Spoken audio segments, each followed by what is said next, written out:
The pilot's chest had already stopped moving by the time the gurney hit the trauma bay doors.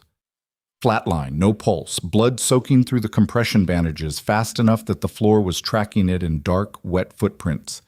3 nurses shouting, 2 doctors frozen. One monitor screaming a single, unbroken tone into the overhead fluorescence.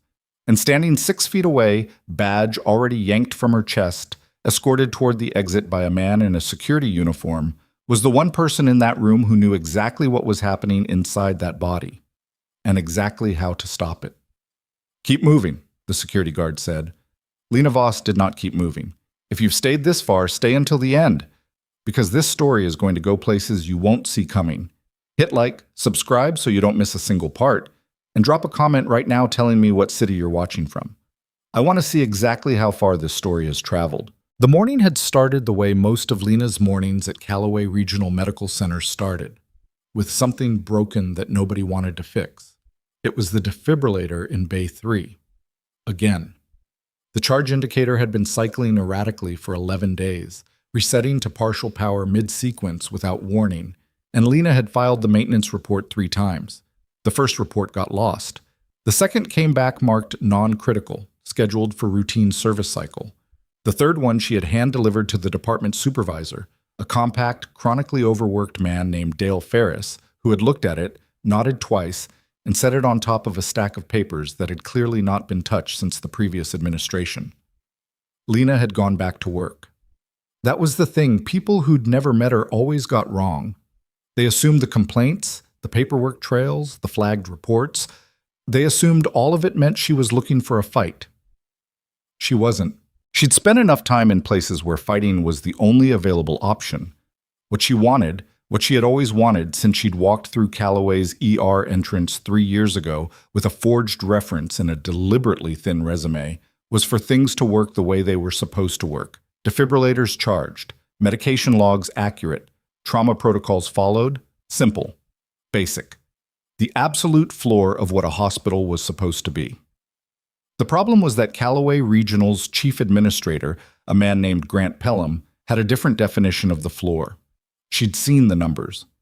Not officially, nobody showed a floor nurse the budget breakdowns, but she'd been in this work long enough to read a department through its equipment, its staffing gaps, its supply order patterns. Callaway's ER ran on approximately 63% of the resources it needed to run safely. The rest had been quietly redirected, toward what exactly she hadn't been able to confirm, but the pattern was consistent enough that it stopped feeling like mismanagement and started feeling like a choice. She'd said as much to Dale Ferris 6 weeks ago, after a sepsis case came within 4 minutes of becoming a fatality because the backup IV pump cart had been cannibalized for parts. Dale had listened. Then he'd said, "Lena, I need you to understand something. You are an excellent nurse. You are also, and I say this with genuine respect, a nightmare to manage." That's not an answer to what I just said. No, it's a warning about what happens if you keep saying it out loud. She'd thought about that conversation a lot over the following weeks, not because it frightened her. She'd been warned about worse by people with considerably more authority than Dale Ferris, but because of the specific word he'd used. Nightmare. Not wrong. Not mistaken. Just difficult. Just inconvenient. Just the kind of person who made other people uncomfortable by refusing to pretend the problem wasn't there. She'd kept filing the reports anyway. This morning, Bay 3's defibrillator was still malfunctioning. The maintenance window had come and gone without anyone touching it. And at 7:48 a.m., approximately 12 minutes into her shift, Lena had gone directly to the equipment room, pulled the service log herself, confirmed that no repair had been performed, and written a 4th report. This one addressed directly to Grant Pelham, with the previous 3 reports attached, along with a 1-paragraph summary of the liability implications if the unit failed during an active resuscitation. By 9:15 a.m., she had been summoned to Pelham's office. The office was on the 4th floor, which was the hospital's way of communicating hierarchy through elevation. Administration lived above the emergency department both literally and organizationally, and the carpeted quiet up there, no monitors, no overhead pages, no sound of anything actually happening, always struck Lena as faintly obscene. She stood in front of Pelham's desk with her hands loose at her sides and let him finish what he was saying. Grant Pelham was 51, well-dressed in the way of men who treated clothing as professional armor, and had the particular quality of stillness that came from spending years learning to appear calm while making decisions he knew were indefensible. He had a half-eaten granola bar on his desk and a framed print on the wall behind him that read, "Excellence through collaboration." He'd been talking for 4 minutes without saying anything. "The concern," he said, "is that this pattern of behavior creates a hostile working environment." My pattern of behavior is filing maintenance reports. It's the 4th report on the same issue, Lena. Because the issue hasn't been fixed. Pelham set down the paper he'd been holding. "Do you understand how this looks from a management perspective? We have a staff member who consistently circumvents the chain of communication, submits redundant documentation, and now has escalated directly to my office. That's not advocacy. That's insubordination." Lena looked at him for a moment. Outside his window, she could see the parking structure and a slice of gray October sky above it. "The defibrillator in Bay 3 has been running at partial charge for 11 days. If it fails during an active code, someone dies. I want it fixed. It's been scheduled for service. The service window passed 2 days ago. These things get rescheduled. Then reschedule it today." She kept her voice level. "I'm not asking for anything complicated. I'm asking you to fix a broken piece of life-saving equipment in your emergency department." Pelham's jaw tightened. It was a small movement, almost invisible, but she'd spent years learning to read faces under pressure, and she caught it clearly. This wasn't about the defibrillator. The defibrillator was just the available surface for something that had been building for a while. "I'm going to be direct with you," he said. "Please. Your employment here has been a consistent source of friction. Not just this issue, multiple issues. You've contradicted attending physicians in front of patients. You've submitted 4 separate incident reports in the past 8 months. You submitted a formal complaint about surgical prep protocols that resulted in a state review of our procedures. That review found 3 actionable violations. And you have, on 2 separate occasions, questioned clinical decisions made by Dr. Marcus Holt in front of his residents."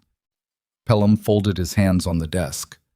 "Dr. Holt is one of our top emergency medicine physicians. He has been at this hospital for 14 years. He missed a tension pneumothorax in a 34-year-old last March. I didn't question him to embarrass him. I questioned him because the patient needed a needle decompression and wasn't getting one. The patient survived. Yes, she did." "Lena," Pelham said her name like it was a door he was closing. "I'm placing you on a formal performance improvement plan, effective today.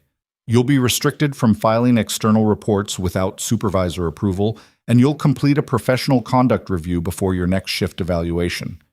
She looked at him. "You're restricting my ability to report safety violations." "I'm requiring appropriate oversight of the reporting process." "That's not what that is." Pelham pressed his intercom. "Wendy, can you have Dale come up?" She stood there while they waited. Through the window, a cloud moved across the sky, and the parking structure went gray-green in shadow. She thought about walking out. She thought about the 4 years before this job, and the 11 years before those 4 years, and the particular kind of clarity that came from having already survived the worst version of a situation, the version where the stakes were measured in something heavier than employment. She stayed where she was. Dale Ferris arrived looking uncomfortable, which was his natural state around Pelham, but which today carried an additional layer that Lena read immediately. He'd known this was coming. He'd known and hadn't told her, and the fact that he couldn't meet her eyes when he walked in confirmed it. "Dale is going to walk you through the PIP documentation," Pelham said. "After that, you're off the floor for the rest of the day. I'd like you to use that time to consider whether Callaway Regional is a good fit for your professional development." "You're suspending me." "I'm asking you to take a reflection day, Scott." "That's a suspension." Pelham's expression didn't change. "The PIP includes a notation that further escalation of conduct concerns may result in termination." She picked up the folder Dale was holding out without looking at it. Then she looked at Pelham for a long moment. Not with anger, not with the kind of heat that would have given him something easy to point at later. Just looked at him, the way she'd learned to look at people when she needed to remember their face accurately. "The defibrillator in Bay 3, she said. "Get it fixed today." Then she walked out. The locker room in the ER basement was not a space designed for emotional processing. It was fluorescent and narrow, with metal lockers that didn't close properly and a bench that wobbled when you sat on it. Lena sat on it anyway and looked at the PIP folder in her hands for about 30 seconds before setting it on the bench beside her. She wasn't surprised. That was the honest truth of it. She wasn't surprised, and she wasn't devastated, and she didn't feel the specific shame that Pelham had been banking on when he'd run through the list of her infractions like a prosecutor with a weak case.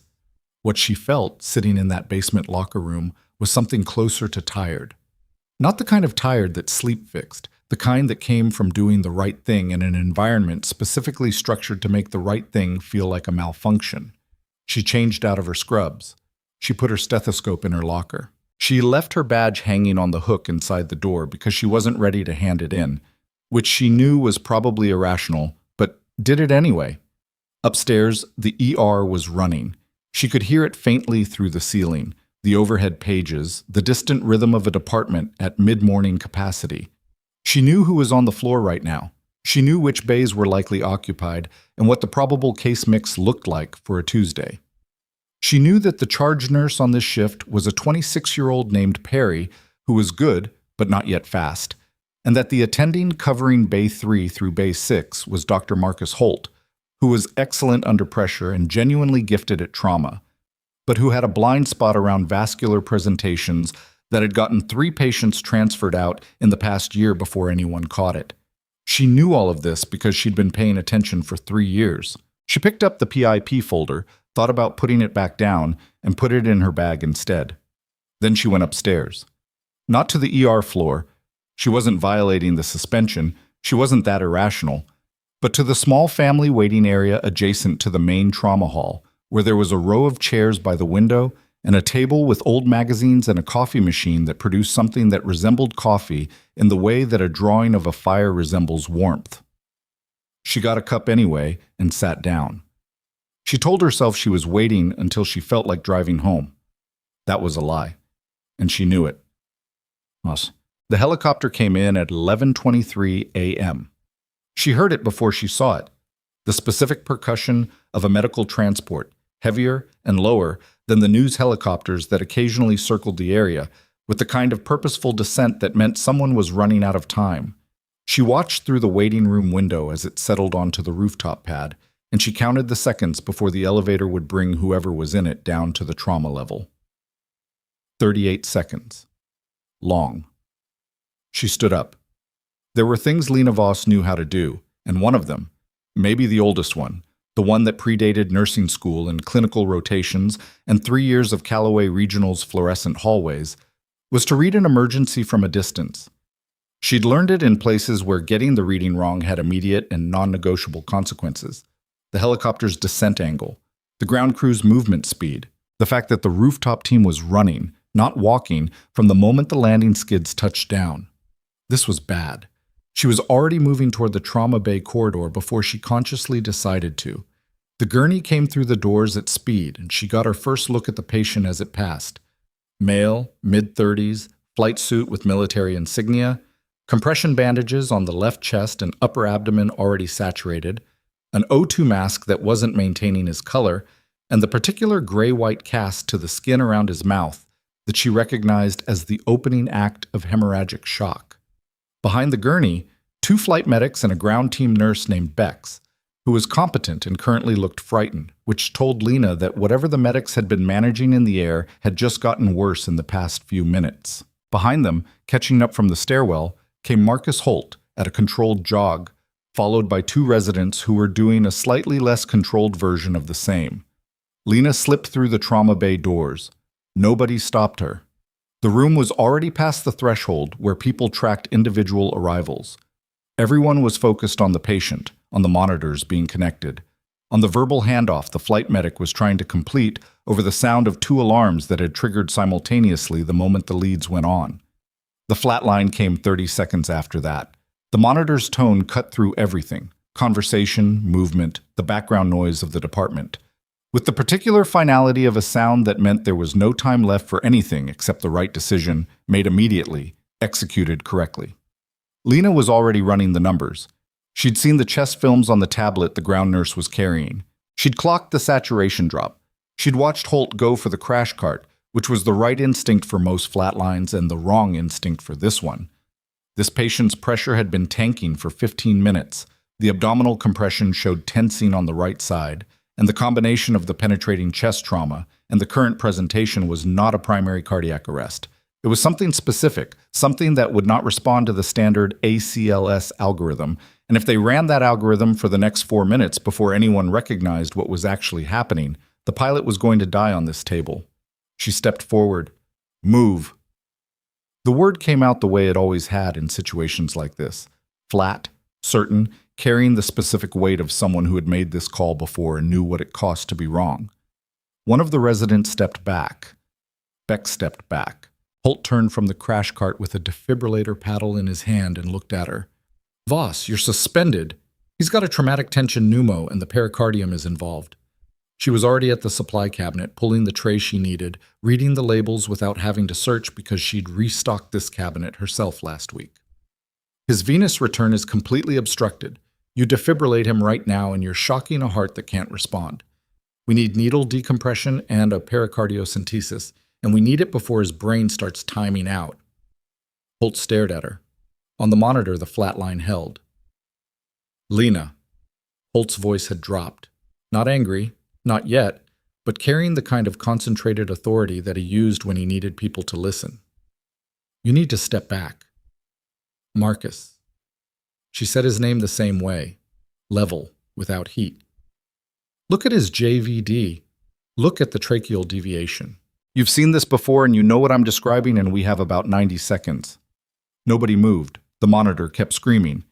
And then Marcus Holt, who had 14 years of emergency medicine and a genuine gift for trauma and a documented blind spot around vascular presentations, looked at the patient's neck veins, looked at the slight leftward shift visible in the patient's throat, and set down the paddles. "Do it," he said. What happened in the next 4 minutes was not graceful. That was the other thing people got wrong. They imagined precision under pressure as a kind of elegance, controlled and cinematic.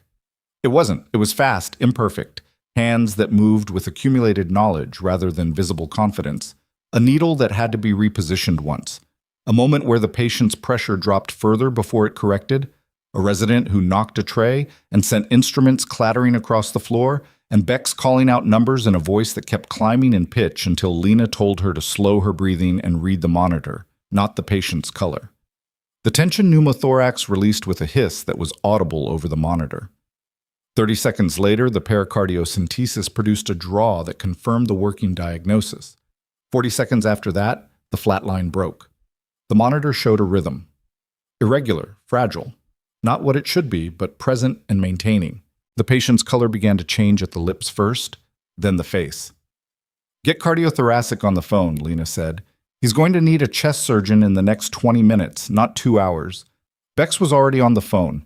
The residents were staring at Lena with expressions she didn't have time to parse. Marcus Holt was looking at the monitor. Then he looked at her. His face was doing something complicated. Gratitude and professional discomfort existing in the same expression, which was not a combination she was unfamiliar with. "Good call," he said quietly. Before she could respond, the trauma bay doors opened. Grant Pelham stood in the doorway. He took in the room, the patient, the monitors showing a recovered rhythm, the instrument tray, the position of every person in the space. And his face went through a sequence of calculations that arrived at a conclusion before he'd heard a single word of explanation. "Someone want to tell me why a suspended employee is performing procedures in my trauma bay?" The room went quiet in a different way than it had gone quiet when the monitor alarmed. That quiet had been the focused silence of people working. This one was the silence of people waiting to see what happened next. "She saved his life," Bex said. The words came out before the rest of the room could stop them, and Bex looked slightly surprised to have said them, but she didn't take them back. "That's not the question I asked." Pelham's eyes were on Lena. "How did you get in here?" "I walked in." "You're suspended. You don't have clearance to be on this floor, let alone in an active trauma." The patient arrested. The approach being used wasn't going to bring him back. She stripped off her gloves and set them on the instrument tray. "You can suspend me again after the cardiothoracic team arrives." Pelham's jaw set. It was the same movement she'd seen in his office. Small, controlled, the visible surface of something he was carefully not letting show all the way. "You're done here," he said. "I want your badge, I want you out of this department, and I want security up here right now." He was already on his phone. Marcus Holt said, "Grant." "Marcus, you're not part of this conversation." She performed an emergency pericardiocentesis on a traumatic arrest. The procedure was correct. The patient is alive, yes, and will review the clinical decision-making in an appropriate forum. Pelham didn't look at Holt. "This is a personnel matter." Lena looked at the monitor. The pilot's rhythm was holding.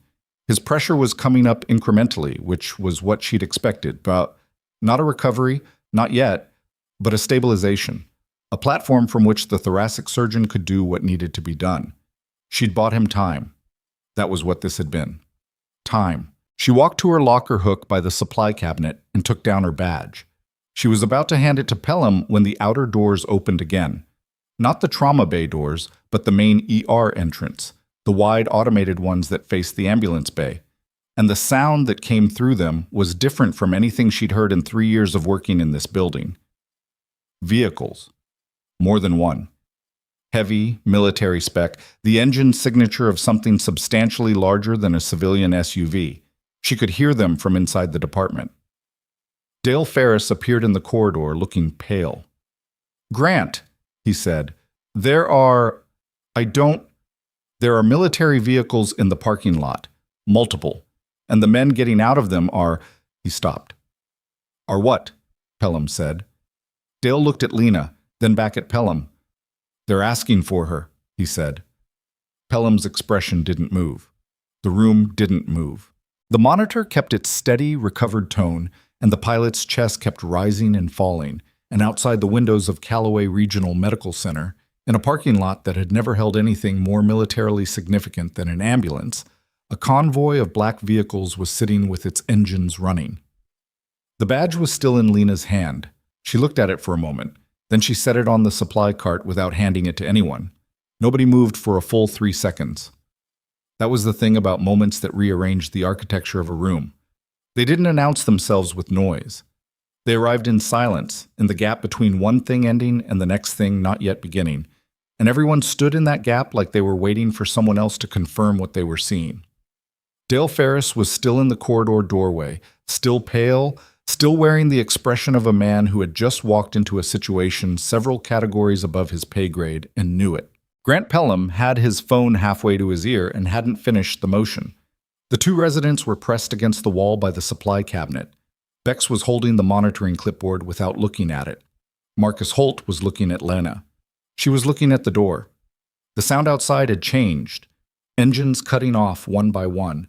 The particular percussive silence of multiple vehicles going quiet in sequence, followed by the kind of organized movement that had a different texture than civilian foot traffic. She knew that texture. She'd grown up inside it. "I'll go see what they want," Pelham said, which was an absurd thing to say, and everyone in the room understood that immediately, including Pelham, who seemed to realize it halfway through the sentence and finished it anyway because stopping mid-sentence would have been worse. "They asked for her by name," Dale said. Pelham looked at Dale. "By name." "Lena Voss." Dale said it carefully, like he was quoting a document. The one at the front, the officer, he said Lena Voss. He said it like he expected someone to know who that was. The room came back to Lena by degrees. She was already doing the calculation. Not who it was, she couldn't know that, but what category of person would deploy a multi-vehicle military presence to a civilian hospital in the middle of a Tuesday morning and ask for a floor nurse by name. The category was narrow. The implications of it were not something she was ready to examine in a trauma bay in front of 7 people who were currently looking at her like she'd turned into a different species. "I should go out," she said. Pelham stepped into her path. Not aggressively, just firmly, his body filling the space between her and the door with the particular authority of a man who still believed he controlled what happened in this building. "You're suspended, Lena. You don't represent this hospital in any capacity." "They're not here for the hospital." "You don't know what they're—" "Grant." Her voice came out patient, which was a different thing from calm. Patient was a choice. "Step aside." She didn't say it loudly. She didn't need to. There was a register her voice could drop into that had nothing to do with volume and everything to do with the specific quality of someone who had given orders in situations where not following them had immediate physical consequences. She hadn't used it in 3 years. She hadn't needed to. But it was still there, apparently, because Pelham moved. She walked out of the trauma bay. The main ER corridor ran 30 yards from the trauma wing to the ambulance bay entrance, and she covered it at a pace just below running, aware of the staff she was passing. An orderly with a linen cart, 2 nurses at the station who stopped their conversation and watched her go by, a patient in a gown sitting in a hallway chair who was looking at his phone and didn't notice anything. Normal Tuesday. Normal hospital. She pushed through the exterior door. The parking lot was not normal. 4 vehicles, 2 black SUVs in the configuration used by military liaison teams, 1 larger transport vehicle she recognized as a modified command unit, and a 4th vehicle behind it that was unmarked but carried the particular antenna configuration of a communications unit. All 4 had parked in a loose formation that wasn't aggressive but wasn't casual either. The spacing between them was deliberate, the kind of positioning that kept lines of sight open and egress routes accessible. 12 people outside the vehicles, 11 of them in various stages of coordinated stillness, positioned at intervals that she read immediately as perimeter setup. Not hostile, not pointed inward, not watching the building with the attention of people expecting resistance, but structured, professional. The 12th was walking toward her. He was roughly her age, maybe 3 years younger, in a uniform that carried the insignia of an army captain. He walked with a slight asymmetry in his gait. Right hip, old injury, something that had healed mostly but not entirely. And his face was doing something she didn't have a word for immediately. Not the face of someone arriving to deliver bad news. Not official neutral. Something more complicated than either of those. He stopped 6 feet away. She looked at him. He looked at her. Then something cracked open in his expression. Small, fast, gone almost before it was visible. And he said, "You cut your hair." It was such a completely unexpected thing to say that she stood there for a half second before she said, "Rafferty. Captain Daniel Rafferty." She hadn't said his name in 4 years. It sat in her mouth strangely, like a word in a language she'd stopped speaking, familiar in structure but slightly foreign in practice. She'd last seen him in a debrief room with no windows and a table that had a water stain on one corner, and he'd been trying to convince her not to do what she was about to do, which was leave. "How did you find me?" she said. "You're not as off-grid as you think." "I've been pretty deliberate about Lena," he said it quietly. I know what you built here, and I know why. I wouldn't be standing in this parking lot if there was any other way." He paused, and she watched him do the things she'd seen him do before. The brief interior calculation, the decision about how much to say and in what order. The pilot who just came in. "You know what he is?" She looked back at the trauma bay entrance. "I know what his flight suit says. His name is Major Cole Draper. He was running extraction support on a classified recovery operation. His bird went down 45 minutes ago, 6 miles outside the city." Rafferty's voice was even, not urgent in the way of someone performing urgency, genuinely flat with the effort of staying functional.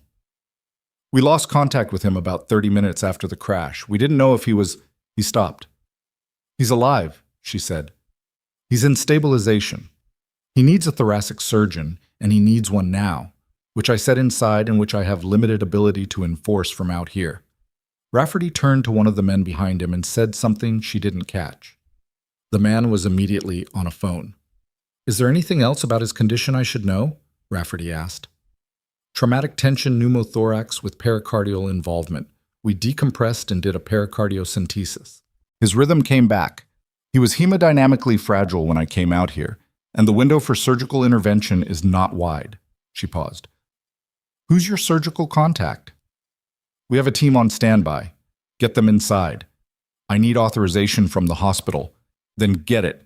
Your guy doesn't have time for bureaucracy." She turned back toward the entrance. "Come in or don't.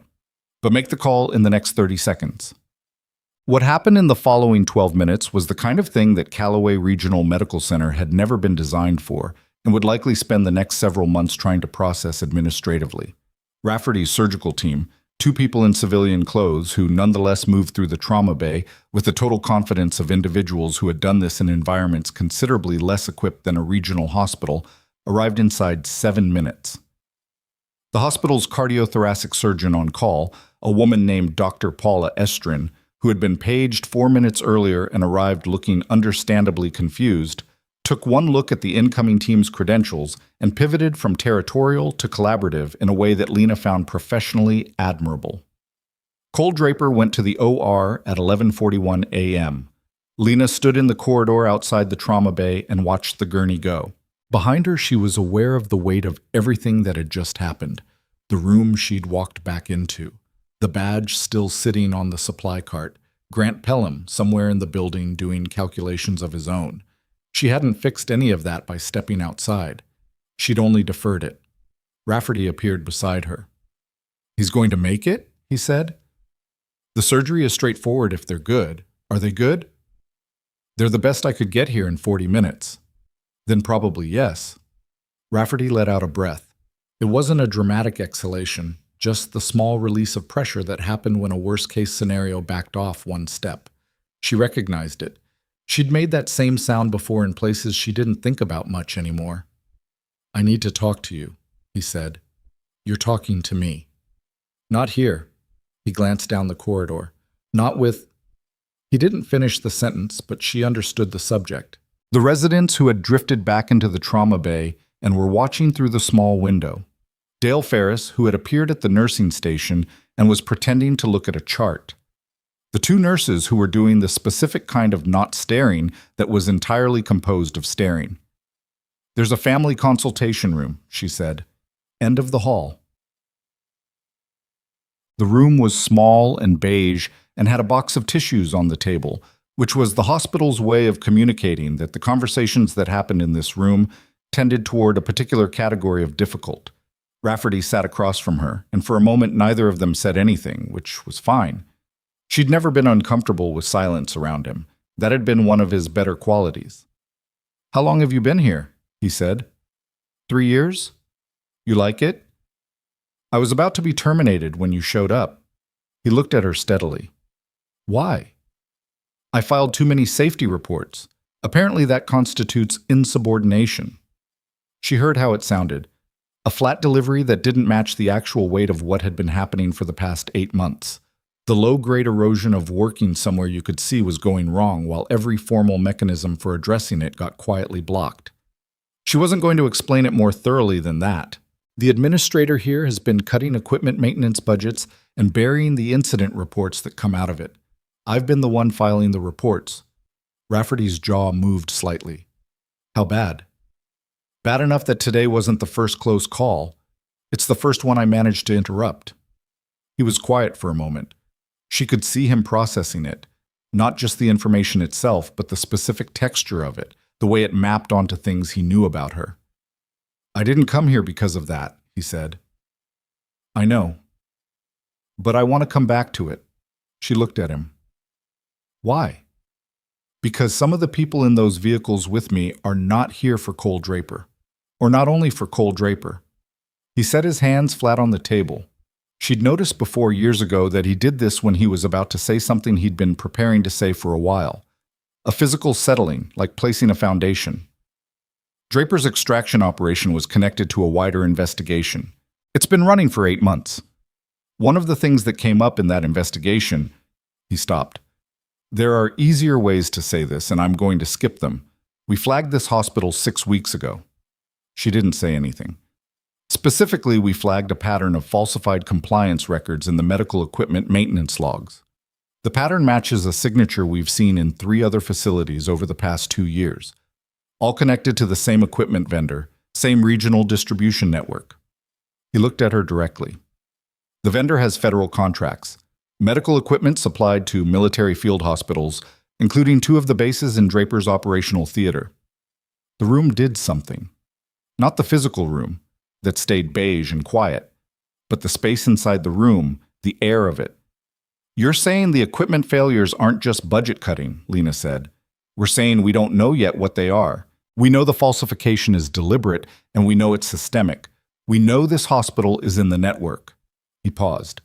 We also know that for the past 8 months, someone at Callaway Regional has been filing internal reports that precisely document the failures, using dates, model numbers, error codes, specific enough that when we mapped it against the vendor's service records, the discrepancies were, he made a small gesture, visible, very visible. She sat with that for a moment. My maintenance reports, she said. Your maintenance reports. She thought about the stack of paper on Dale Ferris's desk. The first report, lost. The second, filed non-critical. The third, hand-delivered. The fourth, escalated to Pelham. They weren't getting fixed, she said. That's why I kept filing them, not to document anything, just because I wanted the equipment fixed. I know. He said it like he meant it. But the documentation exists, and it's going to matter. What happens in the next few days is going to move fast, and I need to know. He stopped, reconsidered. I need to ask you something, and I want you to think before you answer. Ask? Are you willing to be involved in what comes next? Not passively, not just as a witness to what you observed, actively. We're going to need someone who knows this department from the inside, who can speak to the pattern of failures with clinical authority, who can... You're asking me to cooperate with a federal investigation into my employer. Yes. While still nominally employed here. Technically, for the next several hours, yes. She looked at the tissue box on the table. There was something genuinely absurd about this conversation happening in a family consultation room designed for a different category of difficult. What do you need from me right now? Right now, I need you to go back into that ER and not let Pelham remove you from the building. He's already suspended me. He's been trying to get me out of the department for the past 2 hours. I know, and I need that to not happen yet. Rafferty's voice stayed even. Can you stall him? Stalling Grant Pelham is not one of my documented competencies. You just performed a pericardiocentesis on an arrested patient while being actively escorted out of the building. The corner of his mouth moved in something that was almost a smile and stopped short of one. I think you can stall him. She almost made it back to the trauma bay without running into Pelham. Almost. He was coming out of the administrative corridor with Dale behind him and a security officer she recognized as Tim Brower, who was a reasonable man being placed in an unreasonable situation and knew it. Pelham's face when he saw her had the particular quality of someone who had been waiting to be angry and was now ready. You need to leave, he said. Right now. I've called building security. Tim's right there, she said. Hi, Tim. Tim looked pained. This has gone well past, Pelham started. The military team is inside the building. She said it without any particular emphasis. They're going to need access to the patient for post-surgical assessment, and they're going to need documentation of everything that happened in Bay 3 from the time Draper arrived. She paused. Including the maintenance status of every piece of equipment used during the resuscitation. The maintenance status. She watched it land, watched Pelham's expression go through a sequence, irritation, dismissal, something that might have been the first flicker of calculation, and she kept her face neutral and waited. That's a standard records request, Dale said carefully. We can process that through. The military team has a JAG officer with them. She didn't know for certain that was true. She assumed it was true because Rafferty's operations didn't travel without legal coverage. JAG requests don't go through standard processing. Pelham looked at her. What are you implying? I'm not implying anything. I'm telling you that there's a federal military presence in your parking lot connected to a critically injured patient who just went to your OR, and that the documentation related to his care is going to be examined by people with subpoena authority. She kept her voice matter-of-fact, the tone of someone describing weather. I thought you'd want to be aware of that before deciding how to proceed with the personnel matter. The silence that followed had a different quality than the earlier silences. This one had weight. Dale, Pelham said without looking away from Lena, get legal on the phone. It's 11 in the morning. I don't care what time it is. Get legal on the phone. Dale retreated. Tim Brower looked at the ceiling. Pelham stared at Lena for a long moment with an expression she couldn't fully read. Not pure anger, not calculation alone, but something underneath both of those that she'd learned over years to treat seriously. The look of someone who understood, on some level, that the ground had shifted. "You're not off the hook," he said.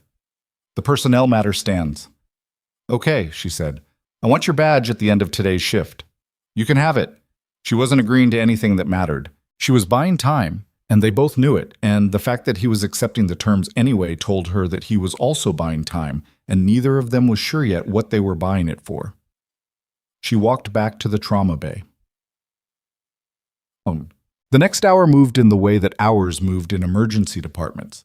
Not linearly, but in fragments, clustered around events and separated by the kind of functional waiting that looked like nothing and was actually the department's connective tissue. Draper was in surgery. The military team saw 4 of them, including Rafferty and the JAG officer Lena had guessed correctly was present. Established a quiet operational presence in the family consultation hallway that the hospital staff navigated around with the wariness of people who weren't sure what the rules were. Lena worked. Not her patients. She was suspended, technically, and she was careful about the specific ways she wasn't crossing that line. But the department had a pediatric respiratory case in Bay 2 that Perry, the charge nurse, was managing with visible uncertainty, and she stood far enough back to be observing rather than intervening and answered Perry's muttered questions in the category of coaching rather than direct care. A medication reconciliation issue in Bay 5. An IV access problem with an elderly patient in Bay 7 that the assisting tech was about to solve incorrectly. She covered the floor in the only way available to her. Sideways, invisible, in the spaces between what she was officially allowed to do. Bex found her in the supply corridor at noon. Bex was 28 and had worked at Callaway for 14 months, which was long enough to know how the department actually operated, and short enough that she hadn't yet stopped noticing the things that longer-tenured staff had learned not to see. She'd been one of the nurses Lena had flagged to Dale 6 months ago as someone worth protecting from the worst of the administrative pressure. She leaned against the supply shelf with her arms crossed and looked at Lena with the directness of someone who had been thinking carefully about what they wanted to say. "What's happening?" Bex said. "I don't know yet. Those military people, they know you. One of them does." Bex stopped, started again. "You didn't work at a hospital before this." It wasn't a question. Lena looked at her. "No." "What did you do?" "Different things." She could see Bex doing the math, the speed of the pericardiocentesis, the specific character of the commands in the trauma bay, the way the captain in the parking lot had said her name. The math wasn't complicated. "Bex, the reports you filed last month, the IV pump failure in Bay 5 and the oxygen flow anomaly in Bay 1. Pelham told me those had been reviewed and closed." "They weren't closed. They were buried." She watched Bex go very still. "Do you have copies?" Bex looked at her. "I always keep copies. Keep them somewhere that isn't your work locker." She said it quietly, evenly, without drama. "That's all I'm going to say about it." Bex stared at her for a moment. Then she said, "Are we in trouble?" "The people who've been doing the right thing are not in trouble." "That's not an answer." "No," Lena said. "It's not." She paused. "Go check on the respiratory kid in Bay 2. Perry's second-guessing the nebs." Bex went. The surgery took 2 hours and 14 minutes. Lena knew it was over when Rafferty appeared in the corridor at 2:03 p.m. with his shoulders dropped an inch from where they'd been all morning. Small change. Enormous signal. She was at the nursing station making notes she wasn't technically supposed to be making, and she watched him come toward her and waited. "Draper's out," he said. "Estrin says the repair was," she said straightforward, which apparently means it wasn't, but everyone came through it. "Good." He stood beside her, not sitting, looking at the department around them, the movement of it, the managed chaos that never fully resolved into calm in an ER. Because calm wasn't the goal, function was the goal, and function in an ER looked like controlled disorder to anyone who didn't understand the system. "We're moving forward today," he said. She turned to look at him. "Today? The timing is..." He looked briefly uncomfortable, which was unusual. Rafferty was rarely visibly uncomfortable. The crash that put Draper in here wasn't an accident. Mechanical failure in a piece of equipment that was certified as operational 48 hours ago by the same vendor network we've been investigating. The failure signature matches 3 other incidents, 2 of them fatal. He said it steadily. We've been building this for 8 months. We have what we need. Today just... He paused. Today accelerated the timeline. She thought about the defibrillator in Bay 3. 11 days of maintenance reports. A certification that said it was functioning when it wasn't. The vendor, she said. Who's the administrator contact here? For the equipment contracts? Rafferty reached into the inside pocket of his jacket and removed a folded document. He didn't unfold it, just held it. We know who signed the contracts, he said. Pelham. The signature on record is Pelham's. Whether that means what it appears to mean is part of what we're going to establish. He put the document back. There's a briefing at 1500 hours. I want you in it. I'm suspended. You're going to need to set that aside for the next... The overhead page system crackled. Lena Voss to administration. Lena Voss to administration. She and Rafferty both looked at the ceiling speaker. The page had Pelham's particular cadence to it. She'd heard it before, in the flat official delivery of whoever was at the desk when he called down a summons. And it had always meant that whatever conversation was coming had already been decided before she walked into the room. That's not a request, she said. No, Rafferty agreed. She picked up her notes. She set them on the counter. Then she said, without looking at him, how much of what you told me this morning can you back up? Right now. If someone asked you to stand up and say it in front of witnesses.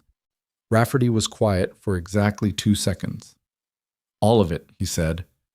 She nodded once. She didn't say anything else. She straightened her scrub top, which was a habit she had when she was about to walk into something difficult. Not a nervous gesture, just a physical preparation, a gathering, and turned toward the administrative corridor. She'd taken 4 steps when the ER entrance doors opened with a sound she didn't expect. Not the automatic slide of the ambulance bay, the main entrance. And not one person, multiple, with the synchronized movement of people who had been waiting for a precise moment, and the equipment they were carrying was not medical. She stopped. Behind her, she heard Rafferty say something sharp and quiet into his radio. Ahead of her, the 2 individuals who had just entered the building were wearing federal identification on lanyards and carrying case files, and the man with them, the one she hadn't seen yet, the one who'd come in behind them, stopped in the entrance corridor and looked directly at her with the expression of someone who had a very specific reason for being here and had rehearsed at length exactly how this conversation was going to go. He was looking at her, but the folder he was opening was not about Cole Draper, it was about Callaway Regional. And his first words, delivered in the corridor of the hospital she'd spent 3 years trying to hold together from the inside, were directed at the space directly behind her left shoulder, at a man who had just appeared in the connecting hallway, having come down from the 4th floor. Grant Pelham. Mr. Pelham, the federal agent said, we need to speak with you immediately. Pelham froze. It was only a half second, barely visible, the kind of micro-hesitation that most people in a busy corridor would miss entirely. But Lena was standing 8 feet away, and she caught it with the same precision she'd used all morning to read vitals, read rooms, read the exact moment a situation crossed from manageable to critical. He'd been expecting the summons to go the other way. He'd paged her downstairs so he could stand behind his desk, on his floor, inside his framing of events, and close whatever this was on terms he controlled. Instead, he was standing in his own ER corridor with federal identification walking toward him from one direction and Daniel Rafferty closing from the other. And the specific thing about Pelham that Lena had understood for months was that he was skilled at managing people who played by the same rulebook he did. He had no framework for this. I'm sorry, Pelham said, and the words came out composed almost. Who are you? The federal agent, mid-40s, unremarkable in the deliberate way of someone who'd trained themselves to appear unremarkable, held out his identification without speaking. Pelham looked at it. Whatever it said produced a second stillness, shorter than the first. This isn't the appropriate channel for any inquiry related to hospital operations, Pelham said. Any records request should go through our legal... Mr. Pelham, This isn't a records request. The agent's voice had the quality of something that had already happened, describing itself. We'd like you to come with us. I have a hospital to run, Mr. Pelham. The way he said it the second time was different. Not louder, not harder, just final, in the way of someone who had made a decision and was now simply informing the other party of it. Pelham looked at the agent, then at the two individuals flanking him, then, for just a moment, at Lena. And that look was something she would think about later, in the quiet after everything resolved, because it wasn't what she'd expected. It wasn't rage, and it wasn't contempt.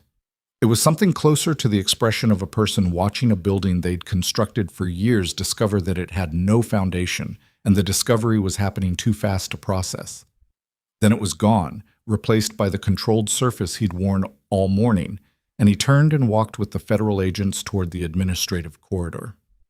Dale Ferris stood at the nursing station with both hands pressed flat on the counter, watching his administrator walk away flanked by federal personnel, and said nothing for a long moment.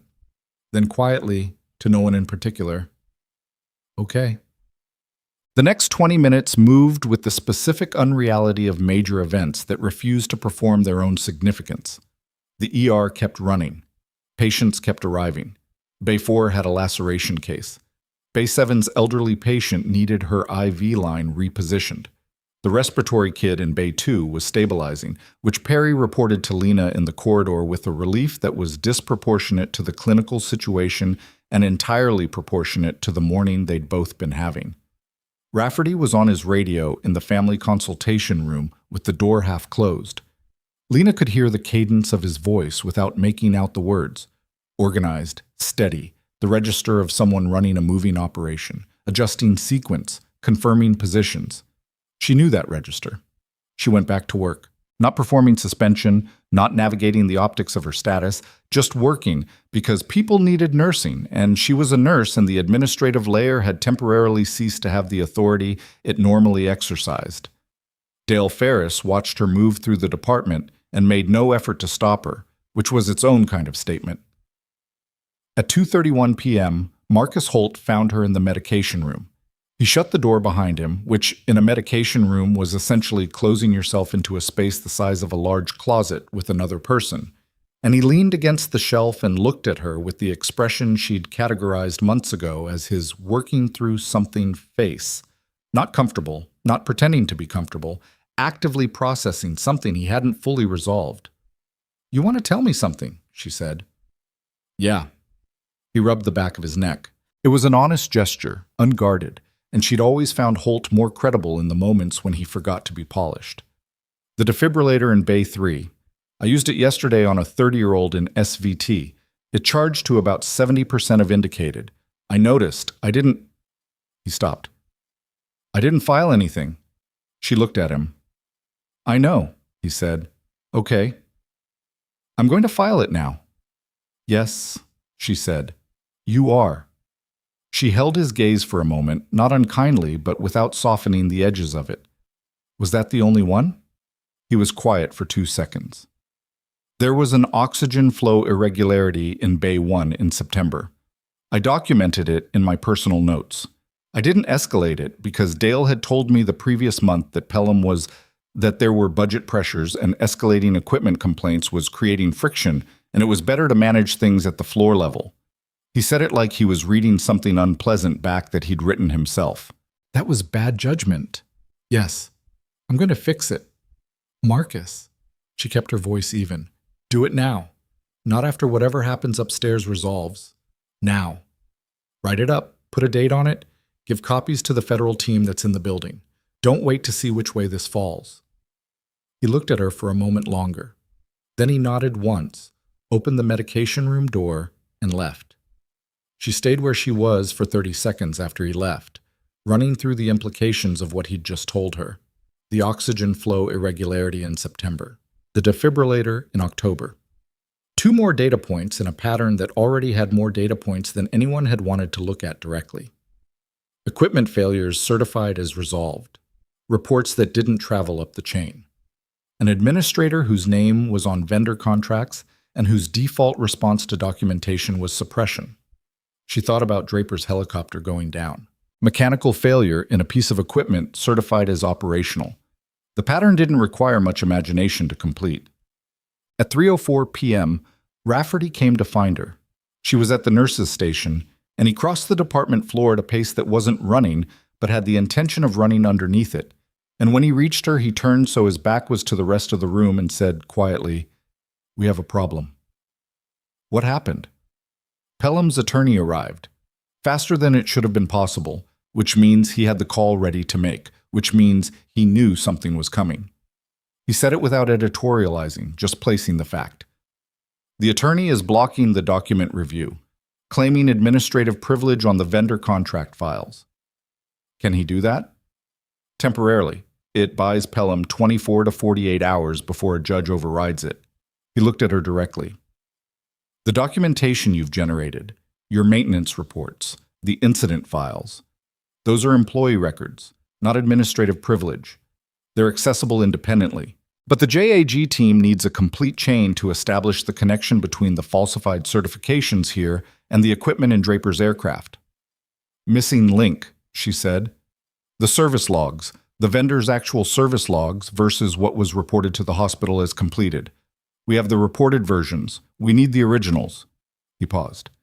The equipment room maintains a physical receipt archive, service confirmations, delivery manifests, sign-off sheets from every maintenance visit, paper records, not digital. She knew the equipment room. She'd been in it 3 days ago restocking the supply cabinet in Bay 3. Those aren't administrative records. No, they're operational, not covered by the privilege claim. He looked at her. But someone needs to access them before Pelham's attorney figures out they exist. Where's Pelham right now? Still in the administrative conference room. The attorney is with him. Dale Ferris is in the hallway outside the conference room, not knowing what to do with himself. He paused. The equipment room is in the basement. She understood what he wasn't saying. You can't go down there yourself. Not without triggering a confrontation that complicates the legal situation. The privilege claim is narrow, but if we're seen actively circumventing it while it's in effect, he stopped. But I'm an employee. Technically, a suspended one. Suspension pending review. The PIP was filed this morning. There's no formal separation document. I'm still on payroll. She was already thinking through the sequence. The equipment room access, the archive shelf, the sign-off binders that the maintenance vendor left on every visit. If I go down there to retrieve a supply item, Lena. He said it with a weight that meant he understood exactly what he was asking and wanted her to understand it too. If the attorney finds out, then I got the wrong binder off the shelf. She looked at him steadily. I do it now? Now, he said. Kiet? The basement corridor had the particular quality of hospital basements everywhere. Functional, uncurated, the architectural honesty of a building showing its working parts. Supply rooms, the linen service area, a maintenance hub, the equipment archive at the far end past the fire door that required a badge to open. Her badge was on the supply cart in Bay 3. She'd set it there rather than handing it to Pelham, which had felt like stubbornness in the moment and now felt like something more useful than that. She went back to Bay 3 first. The badge was where she'd left it, which was either good security or bad, and she didn't spend time on the analysis. She took it and went back to the stairwell and went down. The equipment room opened on the first swipe. The archive shelf was along the back wall.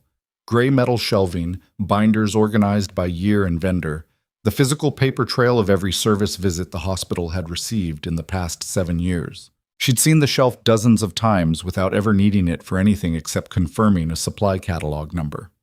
Now she moved along it, reading the spine labels, finding the current vendor, pulling the current year. The binder was thick.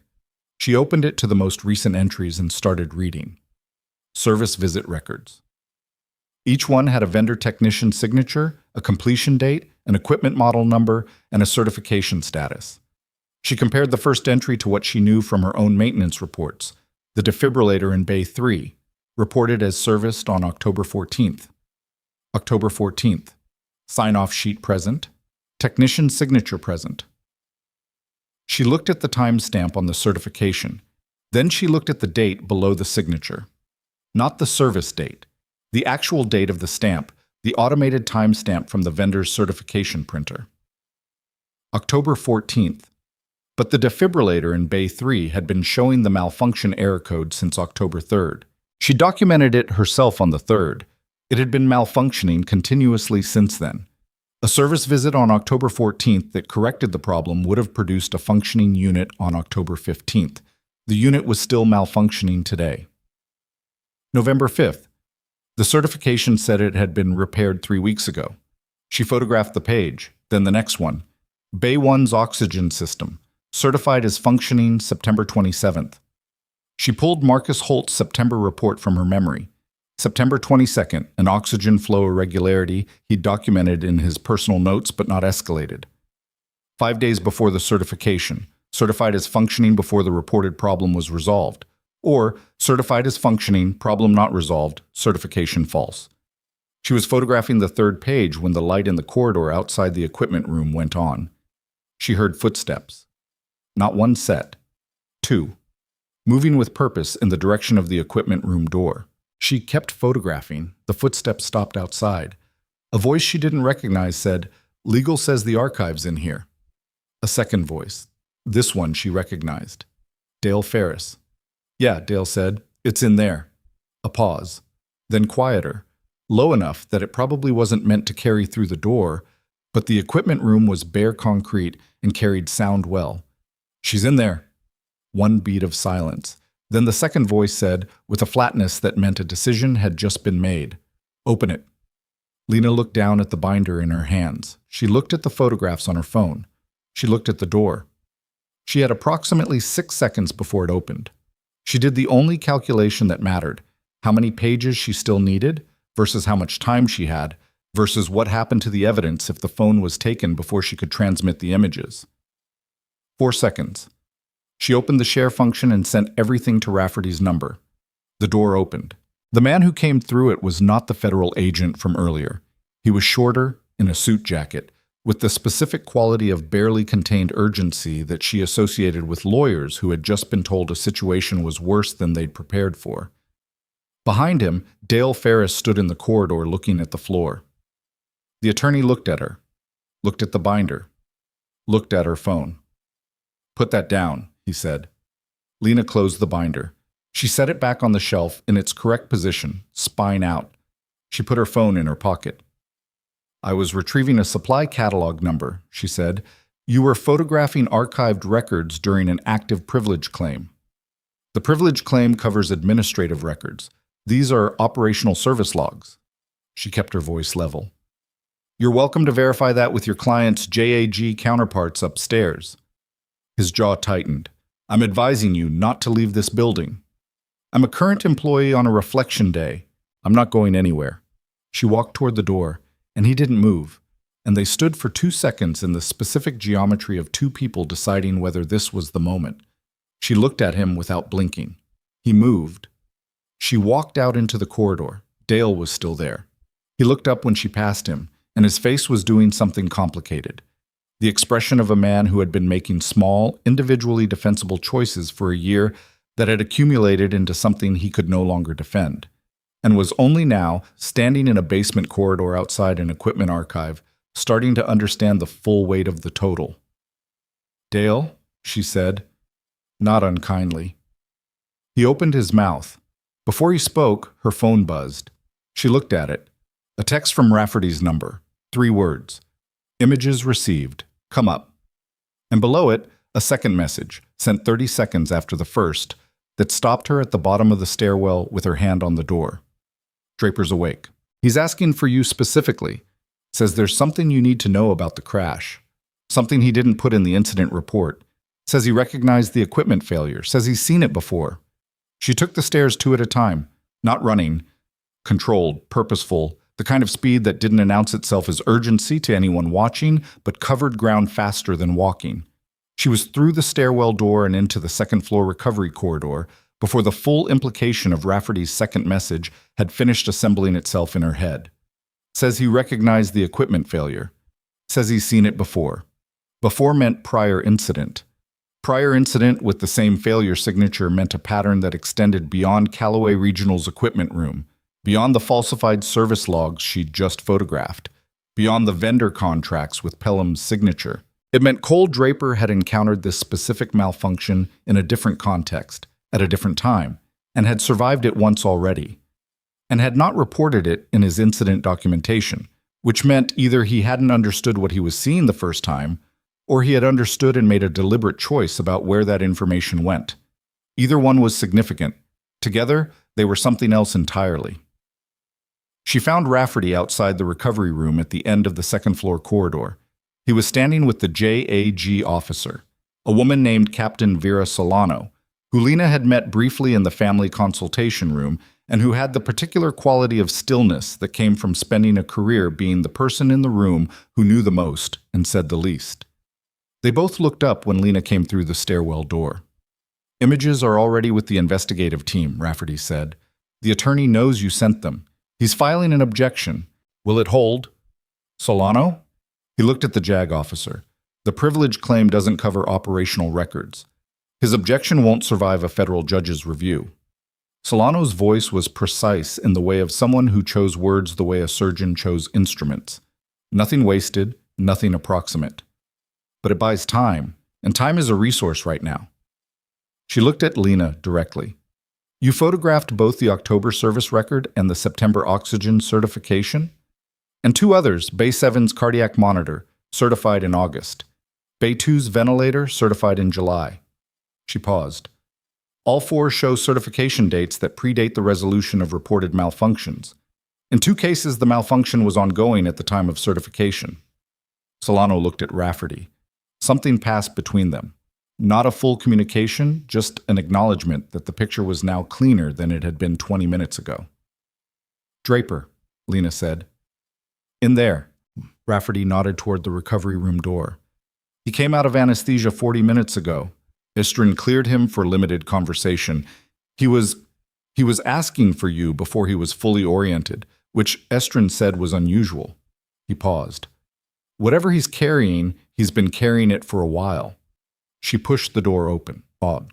Cole Draper looked like a man who had been reconstructed from the outside in. The surgical repair had closed what needed closing, the anesthesia had worn off enough to return him to functional consciousness, and what remained was a person who was present and alert and clearly in significant pain that he was managing through the specific technique of not acknowledging it directly.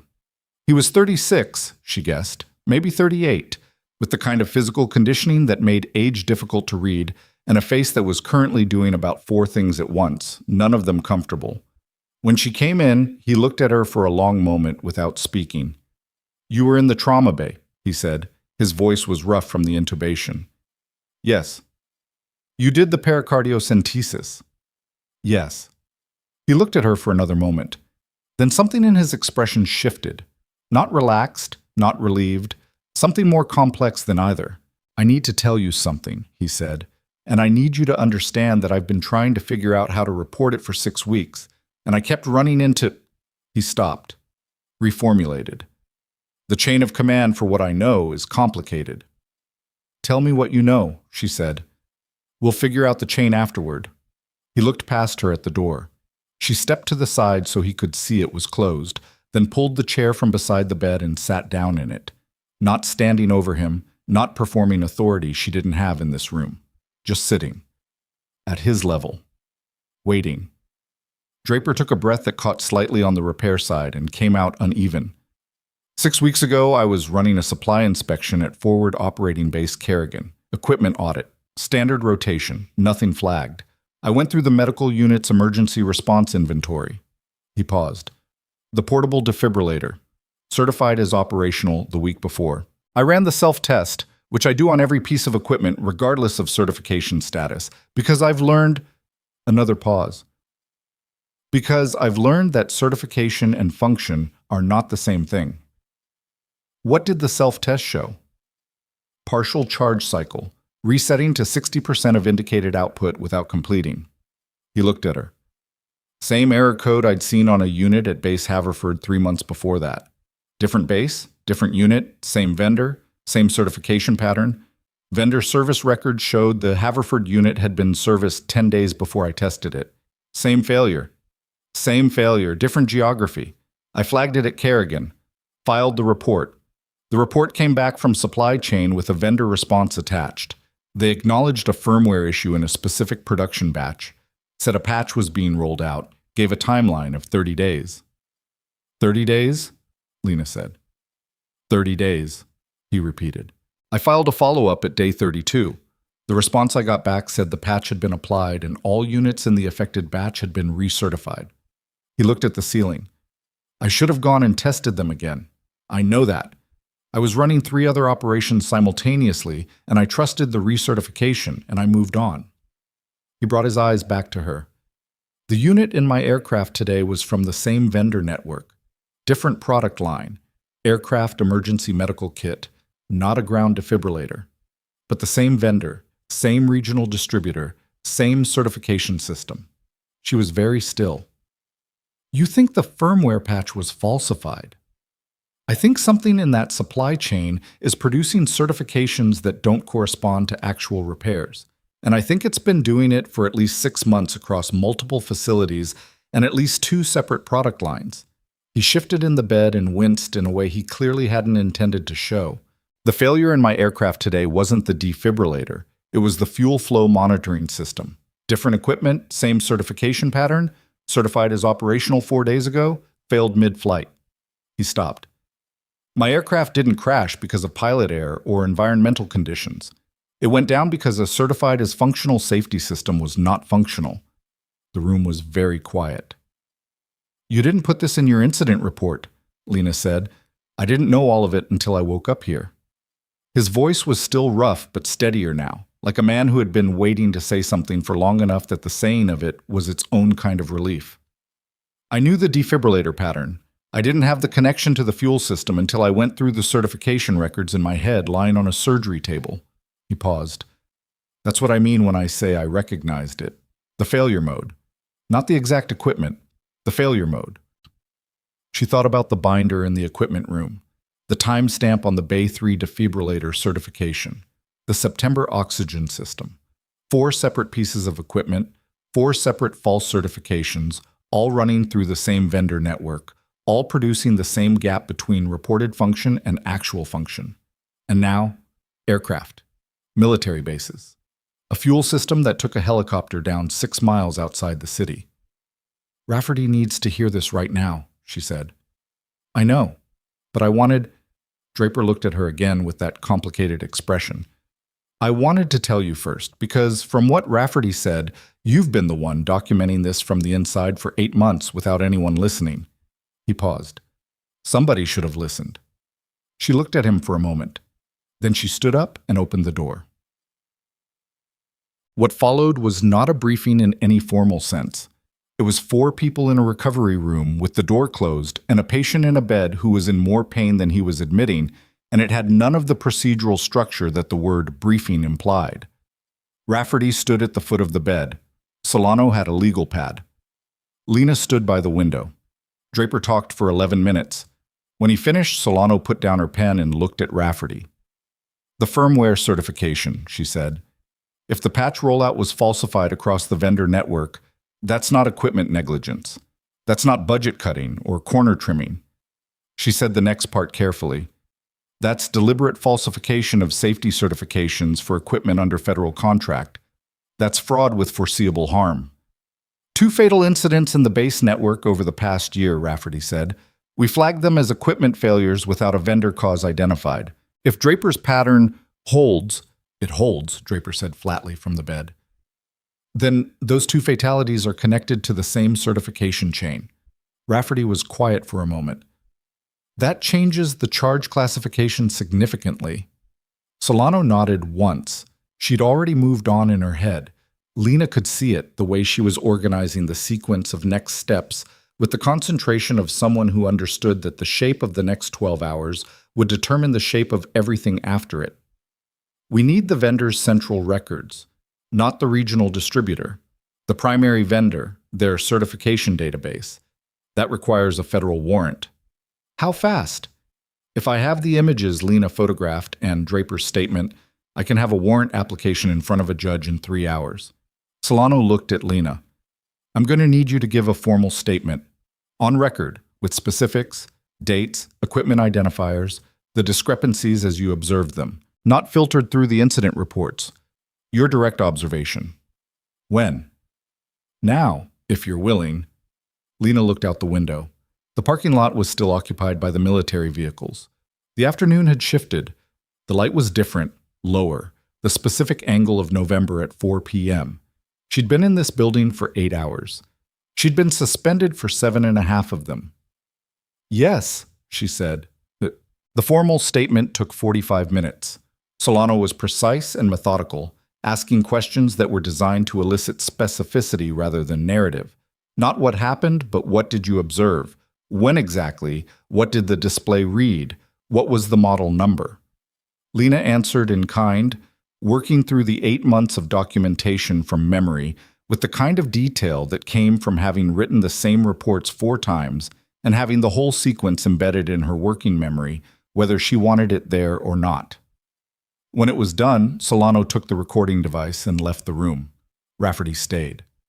They stood in the consultation room, the beige one with the tissue box, which had now served as the backdrop for more significant conversations in one day than it had probably witnessed in the previous 6 months. And Rafferty looked at her with an expression that was the unwound version of the controlled face he'd been wearing all day. Not soft, not vulnerable, just less constructed. The face of someone who had been running something difficult for a long time and was currently standing in the half-second between one difficult thing ending and the next beginning. "The attorney is still upstairs," he said. "I know." Pelham hasn't said anything substantive. His attorney is doing the work of keeping him quiet, which is the right call for Pelham from a legal strategy perspective. He paused. It also means we're building from the outside in. The vendor records, the certification database. If the warrant comes through tonight, we move on the vendor tomorrow. Pelham's exposure comes out of that process. How public does it get? Depends on what the vendor records show. He was honest about it. If it's what Draper's statement implies, deliberate systemic falsification across federal contracts, then it becomes a federal prosecution, public record. Pelham's connection to the vendor contracts becomes part of the case file. She thought about that, about what public meant in this context. Not abstract, not theoretical, but specific. Grant Pelham's name in a federal case filing, the vendor contracts, the 8 months of suppressed maintenance reports, the preventable close calls documented in her incident files, the actual close calls documented in Marcus Holt's personal notes, the falsified certifications in the archive binder downstairs. "There's something else," she said. Rafferty waited. Pelham didn't create this system. He's connected to it. His signature is on the contracts. He's been suppressing the internal reports. But the falsification at the vendor level is too organized to be something a single hospital administrator initiated. She paused. Pelham's a node, not the origin. Rafferty looked at her steadily. That's the investigation we've been running for 8 months.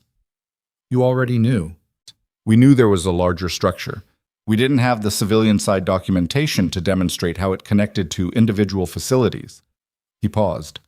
Until today, we couldn't show that the falsified certifications were reaching civilian hospitals through the same distribution channel as the military bases. That's the connection we were missing. My maintenance reports. Your maintenance reports, he said, and the photographs from this afternoon. She sat with that for a moment. 8 months of paperwork that had gone nowhere inside the building had apparently been going somewhere else entirely without her knowing it. It was a strange feeling. Not vindication exactly, not yet, but the specific sensation of a pressure that had been building for a long time finding an unexpected outlet. I want to know one thing, she said. Ask. Did you know I was here? Before today? Before Draper's crash? Did you know I was at Callaway? Rafferty was quiet for precisely long enough that the answer was already present in the pause before he gave it. We flagged the hospital 6 weeks ago. The maintenance reports in the database had an employee identifier attached. He looked at her. Yes, I knew. She absorbed that. You didn't contact me. No. Why? Because you'd built something here and I didn't know if reaching out would... I didn't want to destabilize. He stopped, and the stop was honest, more honest than the careful language he'd been using. Because I didn't know if you'd want to hear from me, and because I thought if the timing worked, the situation would bring itself to the surface. The timing worked, she said. Cole Draper almost died. Yes. She said it without flinching. He did. They sat in the particular silence of people who understood each other well enough to let the weight of something rest between them without trying to resolve it immediately. Then Rafferty stood up and moved toward the door, and she stood too, and he said without turning around, "The briefing at 1500 still needs to happen. It's 1620 now, but the material is more complete than it would have been." He paused with his hand on the door. "You should be in it." "As what?" she said. "Suspended employee? Witness? Participant?" He turned to look at her over his shoulder. "As the person who has been the most accurate source of information in this building for 8 months. He opened the door. "That's a title that covers a lot of ground." The briefing happened in the hospital's second-floor conference room, which was designed for staff meetings and continuing education seminars, and was currently occupied by 6 people who represented a convergence of institutional forces that the room had not been built to contain. Rafferty. Solano. 2 members of the investigative team whose names Lena was given and immediately categorized by function rather than name. The one tracking the vendor network, the one building the chain of custody documentation. Dr. Paula Estrin, who had been asked to stay because Draper's medical status was still evolving, and her clinical authority was needed for several of the decisions that would be made in the next 24 hours. And Lena. She sat at the far end of the table and listened for the first 17 minutes as the investigative team walked through the structure of what they had. The vendor network, the distribution chain, the certification database irregularities they'd identified through the military side audit, the 5 facilities that had been flagged before Callaway. She listened without interrupting, building the shape of it in her head, filling in the civilian side gaps with what she knew from the inside. Then Solano put up a document on the projection screen and said, "This is the preliminary chain of falsification as we currently understand it. I'd like Lena to review it for accuracy against her direct observations." The document was a flowchart. Vendor at the top, Meridian MedTech, regional distribution, Northeast Corridor, flowing down to facility nodes, each one with a contract administrator name. Callaway Regional was third from the left. Pelham's name was in the node. Below it, connected by a line that represented the service certification pathway, were 4 equipment identifiers. She recognized all 4. Bay 3 defibrillator, Bay 1 oxygen system, Bay 7 cardiac monitor, Bay 2 ventilator. "The dates are accurate," she said. "The discrepancies I documented match the service records in the archive." She looked at the vendor node. "What's the origin of the firmware falsification? Who at Meridian is producing the false certifications?" The investigative team member tracking the vendor network, a compact, methodical man named Torres, who had been taking notes with the focused economy of someone transcribing testimony, looked up. "We have a name. We're not releasing it until the warrant clears, but we have a name and we have internal communications showing deliberate suppression of the firmware defect report going back 14 months. 14 months, Estrin said from across the table. "They knew 14 months ago." "They knew 14 months ago," Torres confirmed. Estrin looked at her hands. She was a thoracic surgeon, trained to operate in the margins between living and not, and she had the quality that good surgeons developed over careers of doing that work. A particular steadiness that wasn't detachment, but was the managed version of the full weight of what the work meant. Right now, that steadiness was doing visible work. "Cole Draper went down today," she said. "If the firmware defect was known 14 months ago, the 2 fatalities at the base network," Rafferty said. "We know. That's part of the federal case." The room went quiet with the specific weight of 2 deaths that had names and records and people who had received notifications, and that weight was going to be part of the public record when this moved to prosecution. Lena looked at the flowchart on the screen. She thought about Grant Pelham standing in his office this morning, running through her list of infractions with the expression of a man performing conviction. The incident reports he'd called redundant documentation, the safety complaint he'd described as creating friction. She thought about the defibrillator in Bay 3. 11 days of malfunction, a service certification that said it had been fixed, a vendor who had known for 14 months that the fix was fraudulent. She thought about the 30-year-old in SVT who had been cardioverted with a defibrillator running at 70% output by Marcus Holt last month. who had documented it in his personal notes and not escalated it. The 30-year-old had survived. The outcome had absorbed the failure, the way outcomes sometimes did, and the failure had remained invisible inside the success until it wasn't invisible anymore. "There's something in the October records," she said. Torres looked up. "The Bay 3 defibrillator. The false certification is October 14th, but there was a clinical use of that unit on October. I need the date. I don't have it exactly." "I can pull it," said the second investigative team member, who'd been quiet until now. She had a laptop open and her fingers were already moving. "Callaway's equipment log, Bay 3 defibrillator, clinical activation events," she paused. "October 19th, 1 activation, 11:42 a.m. "That's the SVT case," Lena said. "I need you to pull the patient outcome record and the attending physician's documentation." She looked at Rafferty. "If Holt's defibrillation on October 19th used a unit that was certified as repaired but wasn't, and if the patient outcome was good but the output was deficient, that's not just falsified certification.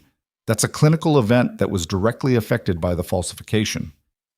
"Did the patient experience adverse outcomes?" Solano asked. "No. The rhythm converted." Lena paused. "But the documented output was 70% of indicated. A unit operating correctly would have delivered full output.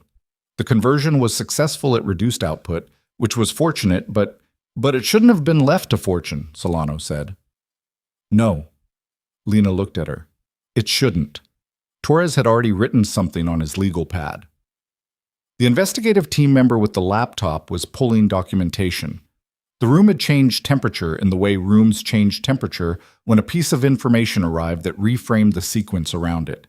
Not dramatically, not with any visible announcement, just a tightening, a recalibration. At 5:47 p.m., Solano's phone buzzed. She read the screen. Then she looked at Rafferty. "The warrant application has been accepted for expedited review. Judge availability in 2 hours." 2 hours, Rafferty said. "If the warrant clears tonight, we move on Meridian MedTech's certification database at first business tomorrow." She set the phone face down on the table. "And Pelham's attorney's privilege claim becomes considerably less relevant once the federal case establishes Meridian as the primary target. Pelham's cooperation," she paused, "or lack of it, becomes a question of how much exposure he wants to absorb personally." From down the corridor, muffled through the conference room door, Lena heard the elevator open. Then she heard Dale Ferris's voice. She couldn't make out the words, just the register, the particular strained quality of Dale doing something that was costing him more than he'd expected to spend. She heard another voice respond. Pelham's, she thought, or the attorney's. And then Dale's voice again, higher, less controlled. Rafferty looked at the door. "I'll go," Lena said. She was in the corridor before anyone could redirect her. Dale was standing at the nursing station. He was still in his work clothes from this morning, which looked wrong on him now in the way that morning clothes looked wrong when a day had gone significantly further than expected. He had a folder in his hands, manila, bulging, the kind of folder that had been assembled in a hurry from materials that were kept somewhere specific for a reason. He saw her coming, and the expression on his face did several things in rapid succession that she read without effort. Relief, something adjacent to shame, and underneath both of those, the specific resolve of someone who had made a decision they knew was late. "Pelham's attorney found out about the warrant application," he said. "How?" "I don't know, but Pelham knows. He's been in the administrative conference room for the past hour, and he's been—" Dale stopped, reordered. "He made a call 30 minutes ago. I heard part of it. He was talking about moving files." "What files?" "Contract files. Vendor contract files." Dale looked at the folder in his hands. "I'm the one who manages the physical copies. Pelham keeps the digital contracts on the administrative server, and I keep the physical signing copies in the secondary archive, which is in my office. He told me—" Dale paused, and this pause was harder than the others, because what was in it was the full accounting of a year of small choices that had built something he now had to dismantle in front of the person who'd been most directly hurt by it. "He told me to shred them." She looked at the folder. "I didn't," Dale said. She held out her hand. Dale gave her the folder. She opened it. Physical copies of the Meridian MedTech vendor contracts, original signatures, amendment schedules, the service certification addendum that specified the standards to which Meridian was contractually obligated to certify equipment, Pelham's signature on every page that required one. And on the third amendment document, dated 8 months ago, a second signature she hadn't expected. She looked at it. She looked at it again. The signature line read, Regional Compliance Coordinator. The name above the signature was not Pelham's. It was not anyone from Callaway's administrative team. It was a name from outside the hospital, from the vendor side, from the Meridian MedTech distribution network. And next to the name, in the small print of the signatory identification block, was a title that reframed everything she'd understood about how this system worked. Not a vendor representative, not a sales contact, not a regional distributor, a licensed healthcare compliance officer. Credentialed, registered. Someone whose professional certification required them, by legal obligation, to flag and report exactly the kind of falsification that the documents in this folder documented them actively facilitating. The compliance officer, who was supposed to be the system's last line of defense, had been the one signing off on its failure. Lena stood at the nursing station of Callaway Regional Medical Center at 6:02 p.m. on a Tuesday in November, holding physical evidence that the safeguard built into the vendor certification system had been compromised at the source, and the full scope of what that meant, not just for the 4 pieces of equipment in her maintenance reports, not just for Cole Draper's aircraft, but for every facility in the distribution network, for every service certification issued under that compliance officer's credential over an unknown period of time, was assembling itself in her head with the relentless precision of someone who had trained to read a situation completely, including the parts that were worse than expected. She closed the folder. She looked at Dale, who was watching her with the expression of someone waiting for a verdict. "Come with me," she said. She turned toward this conference room. Behind her, the administrative corridor door opened. Grant Pelham stepped into the hallway. He saw her. He saw the folder. And for the first time in 8 months of watching him manage information with the practiced composure of a man who believed he controlled the terrain, his face showed something that had no layer of professional calculation underneath it. It was the look of a man watching the last usable exit close. Nobody moved for a full second. Pelham stood in the hallway entrance with his hand still on the door behind him, and Lena stood at the nursing station with the folder, and the distance between them was maybe 20 feet, but carried the weight of 8 months compressed into a single moment of mutual recognition. He knew what was in the folder. She knew he knew. There was nothing left to manage, no framing available, no version of this hallway that put him on the right side of what the folder contained. His attorney appeared behind him, came through the door, saw her, and said, "Don't say anything, Grant." Pelham didn't say anything. He looked at the folder for 3 more seconds. Then, with the specific movement of a man making a decision in the only direction still available to him, he stepped back through the door. Lena walked to the conference room. Ma quote. What happened in the next 40 minutes had the quality of a structure finally completing itself. Not cleanly, not without friction, but with the inexorable forward motion of something that had been building toward this configuration for long enough that when it arrived, it felt less like an event and more like an inevitability made visible. Solano took the folder. She went through the contents with Torres at her side, working through the contract documents page by page, and when she reached the compliance officer's signature on the third amendment, she stopped and looked at Torres and said one word, a name, a specific name that meant something to both of them, that slotted into the investigation's existing architecture and completed a connection that had apparently been the missing element for weeks. Torres was on his phone before she finished saying it. Rafferty stood beside Lena and said nothing, which was the right thing to do. She appreciated it. Dale Ferris sat in a chair against the wall with his hands between his knees and stared at the floor. He'd handed over the folder. He'd walked into the conference room. He'd done the thing he should have done 8 months ago, or 6 months ago, or at any of the dozen moments between then and now where the path had been visible and he'd chosen the easier direction instead. He knew all of that. You could see it on him the way you could see weather on a landscape. It had already happened. It wasn't going to unhappen, and the question now was only what grew back afterward. Lena looked at him once and then looked away. She wasn't going to perform forgiveness she hadn't finished feeling yet, and she wasn't going to perform condemnation either. He'd done one right thing today under pressure. That was what it was.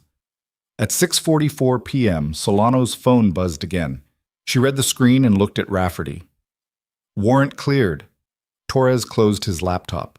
The investigative team member who'd been building chain of custody documentation capped her pen. The room underwent the particular shift of people moving from preparation into action, gathering materials, confirming communication channels, the quiet, efficient disassembly of a working session. We move on Meridian's certification database at 7 a.m. tomorrow, Solano said. The compliance officer, her credentials have been flagged with the licensing board as of 10 minutes ago. She can't issue or validate certifications as of tonight. She looked at Lena. Pelham's attorney has been informed that the privilege claim is superseded. He has until 8 a.m. to advise his client to cooperate or face the full obstruction exposure. Will he cooperate? Rafferty asked.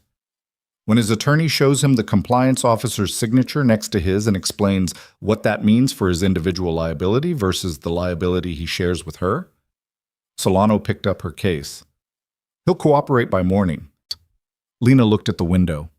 November dark had settled outside, the parking lot lights casting orange across the asphalt, the military vehicles still in formation. The day had been 11 hours long. It felt like something that occupied a different unit of time entirely. What happens to the hospital? She said. Solano turned. Federal oversight, effective tomorrow. An interim administration team will be appointed while the investigation runs. The hospital stays open, patients still need care, but the administrative structure is suspended pending review. She paused. The equipment across the affected product lines gets a full independent audit before clinical use. That starts tonight. We have a technical team coming in. Bay 3 defibrillator, Lena said. Top of the list. She nodded once. It wasn't satisfaction exactly. Satisfaction felt too light for what she was feeling, too simple. It was something heavier and more durable. The sensation of a system finally being forced to account for the gap between what it claimed to be and what it was. She left the conference room at 7 and didn't go far. She went to the second-floor family waiting area, not the basement one, the upstairs version with the better view, and she sat in one of the chairs and looked at the parking lot and let the day happen to her for a little while, which was something she almost never allowed herself to do. Perry found her there 20 minutes later. Perry was 26 and 6 months into his role as charge nurse and had been managing the ER floor through an extraordinarily abnormal day with a combination of genuine competence and visible terror that Lena had found quietly admirable. He sat down in the chair beside her without asking if she wanted company, which was either obliviousness or intuition, and she decided to interpret it as the latter. "The floor's okay," he said. "Census is down. Ferris called in someone to cover the rest of the shift." "Good." "Bex told me." He stopped, restarted. "She told me about the reports, about what you'd been documenting." He looked at the window. "I didn't know." "I know. I should have—" "Perry." She said his name the way she'd said Rafferty's name that morning, without weight, without judgment, just as a way of stopping something before it built into a structure that wouldn't serve either of them. "You're 6 months in. You were managing your floor. That's what you're supposed to be doing. You were doing your floor and everyone else's." "That was my choice." He was quiet for a moment. "Why? I mean, you could have left 6 months ago, a year ago.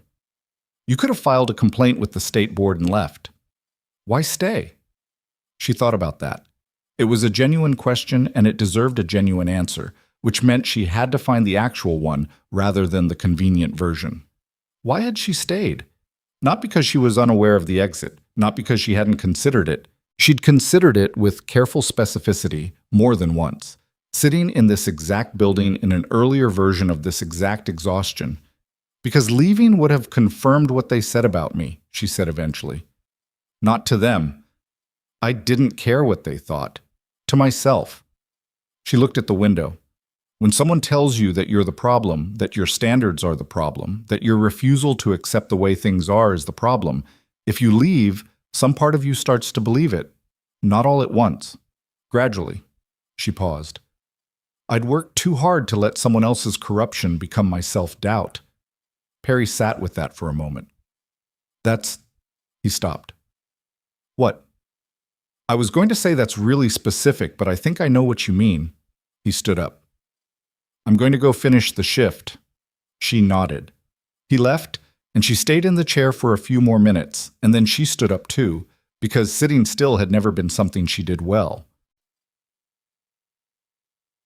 Cole Draper was awake and off the monitoring leads when she came back to the recovery room at 7:30. Estrin had cleared him for sitting upright, which he'd immediately done, and he was eating something off a hospital tray with the focused attention of someone who had not eaten since before a surgical procedure and was now making up for it without apology. He looked up when she came in. You should sleep, she said. I slept through surgery. I'm good. He set down the fork. What happened? She gave him the outline, the warrant, the compliance officer, the Meridian database access in the morning. She kept it factual and relatively brief because he was a day out of emergency thoracic surgery, and the complete picture could wait. He listened without interrupting, which she recognized as a quality of people who had been trained to receive information efficiently and were disciplined enough to apply that training even when the information was directly about them. When she finished, he was quiet for a moment, then, the compliance officer. She's the one who certified my aircraft's fuel system. We don't know that yet. I know it. He said it without heat. I know it the same way I knew the failure pattern, not because I can prove it yet, but because the shape fits. He looked at his tray. 2 people died in my operational theater because of this. That's been sitting on me for months, not knowing if I was right about the cause, or if I was just... He stopped. It matters. To know it wasn't invisible, to know someone was documenting it. Someone was documenting it, she said, even when it felt like it wasn't going anywhere. He looked at her directly. Thank you for not letting them push you out. She thought about this morning, the PIP folder, Pelham's office, the walk down to the locker room, the very specific texture of sitting on a bench in a basement and deciding whether to let the institution's definition of her become her definition of herself. I almost let them, she said. But you didn't. No, she said. I didn't. The night moved through its own long sequence. The federal technical team arrived at Callaway at 9 p.m. and began the equipment audit in the ER, working through the affected product lines with the systematic attention of people who understood that what they were doing would become the evidentiary foundation of a prosecution, and that precision was not optional. Lena stayed on the floor. Nobody asked her to. Nobody authorized it, but nobody stopped her either, and the interim administrator who arrived at 10 p.m. to manage the facility transition was a woman named Dr. Harriet Kwan, who looked at Lena's role in the day's events, read the maintenance report archive that had already been added to the federal evidence package, and said, "Stay as long as you're useful," which was the most professionally sensible thing anyone in an administrative capacity had said to her in 3 years. At 11:30 p.m., Pelham's attorney called Solano. Lena heard about it from Rafferty, who came to find her in the ER at midnight with the particular look of someone delivering a result they'd worked toward for long enough that the delivery felt anticlimactic rather than triumphant. He's cooperating, Rafferty said. What did he give them? The full contract communication history between his office and Meridian. 14 months of email correspondence with the compliance officer, including 3 separate exchanges in which she explicitly warned him that the firmware defect was unresolved and the certifications were being issued anyway. He paused. He knew. He didn't initiate it. The falsification originated at Meridian through the compliance officer, but he knew the certifications were invalid and he accepted them because the alternative was a full equipment replacement that wasn't in his budget.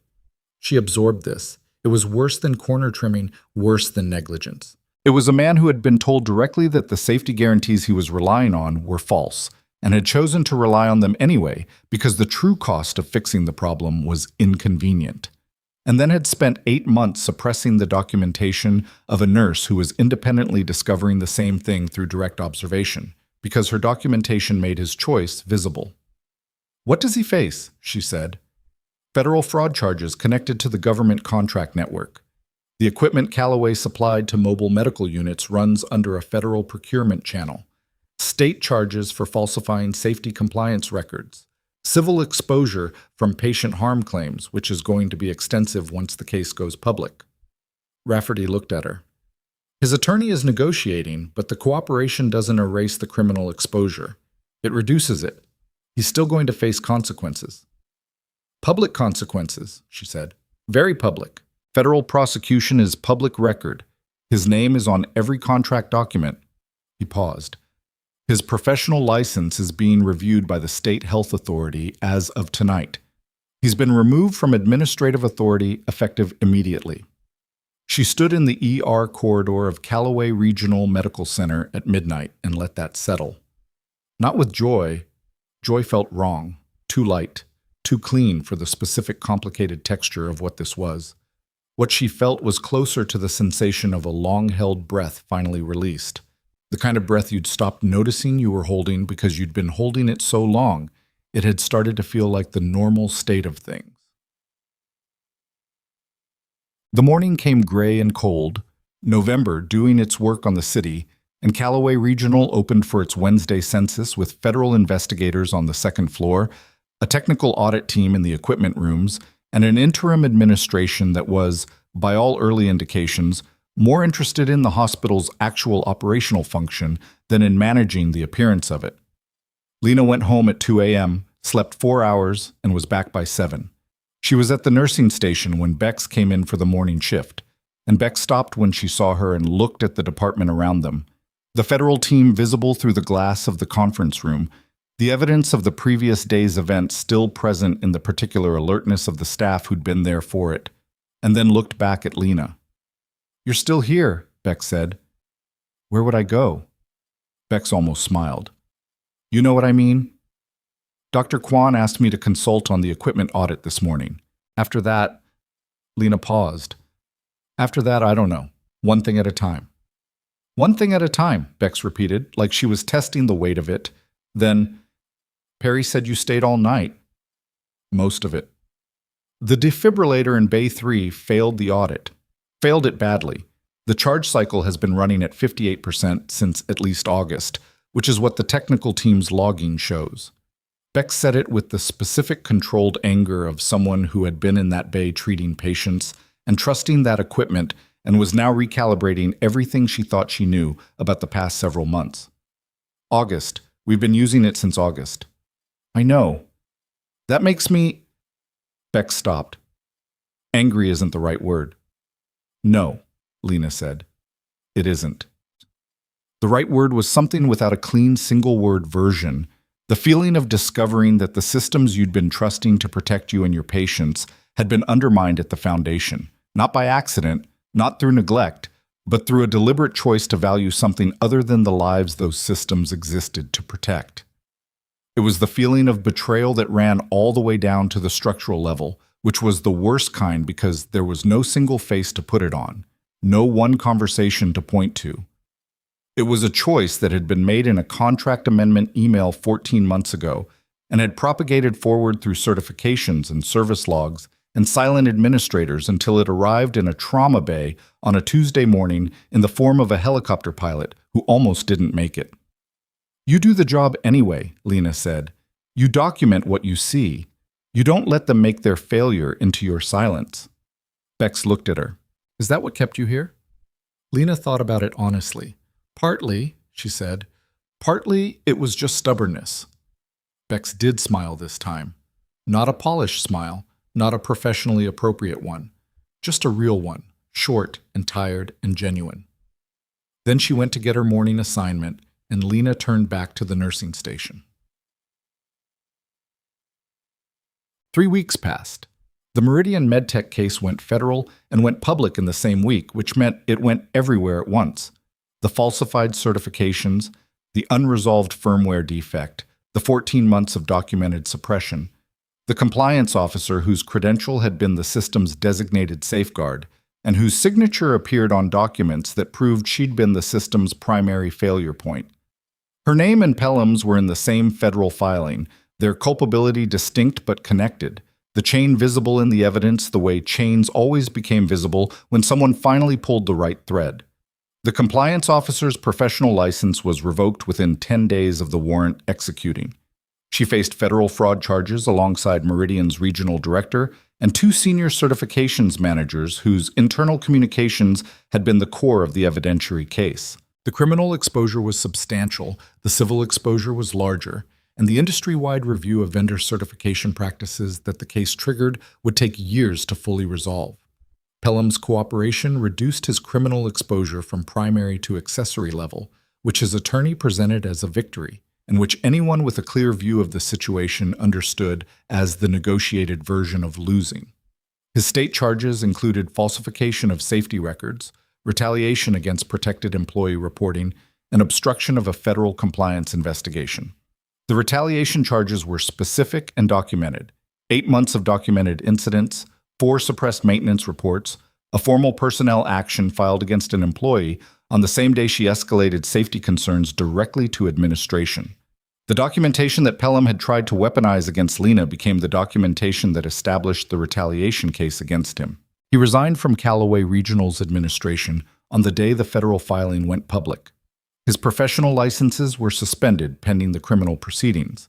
The civil claims from affected patient families, from military families connected to the 2 base fatalities, and from the estate of a Callaway patient whose September cardiac event had involved the Bay 1 oxygen system, were still being filed when November ended. The consequences were public, documented, and consequential. That was the thing about institutional corruption that the people who practiced it most consistently underestimated. It depended on the silence of the people who observed it, and silence was not a permanent resource. It ran out. It ran out in basements and equipment rooms and trauma bays. In the moment, a nurse decided that the version of her that stayed quiet was not the version she was willing to become.